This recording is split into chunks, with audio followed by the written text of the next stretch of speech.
আজ আমরা শিখব প্রিমিয়ার প্রো দিয়ে ডাবল লেয়ার টেক্সট অ্যানিমেশন। এখানে আমি একটি মসজিদের ছবি রেখে দিয়েছি। এই ছবিটি আমি প্রিমিয়ার প্রোতে ওপেন করব। আমি টাইমলাইনে নেব, ছবিটি ফ্রেমের সাথে সেট করে নেব। এখানে বাংলা লেখার জন্য অভ্র বিজয় কনভার্টার ব্যবহার করব। আমি মসজিদ লিখব, কনভার্ট করে নেব। আমি এখান থেকে কপি করে এখানে আমি কপি করার লেখাটি পেস্ট করব। এখান থেকে আমি ফন্ট চেঞ্জ করে দিব বাংলা করার জন্য। আমি ফন্ট চেঞ্জ করে বাংলা লিখে নিলাম।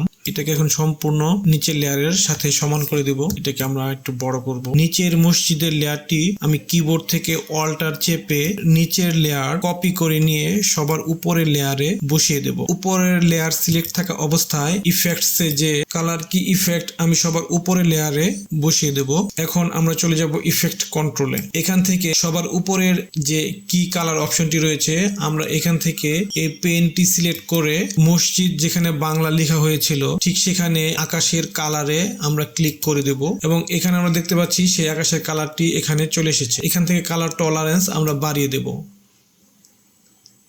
আমরা দেখতে পাচ্ছি আমাদের মসজিদ লেখাটি মসজিদের পিছনে চলে গিয়েছে। মসজিদ লেখা যে লেয়ারটি রয়েছে মাঝখানের এই লেয়ার সিলেক্ট থাকা অবস্থায় আমরা ইফেক্ট কন্ট্রোলে যে পজিশন থেকে মসজিদটিকে নিচে নামাবো। পজিশনে ঘড়ির সাইন ক্লিক করব। প্লে হেডটা ডানে একটু টেনে নিয়ে আসবো যতটুকু প্রয়োজন। এখন আমরা পজিশন উপরে তুলে দেব।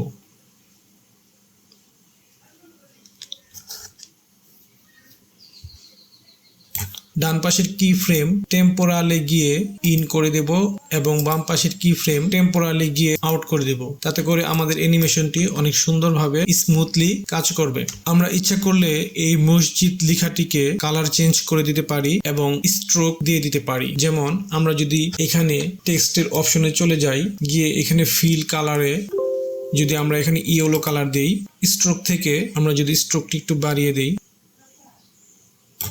এখান থেকে আমরা টেক্সটের কালার চেঞ্জ এবং স্ট্রোক দিয়ে দিতে পারি। এভাবে ডাবল লেয়ার করে টেক্সট অ্যানিমেশন করে নিতে পারি।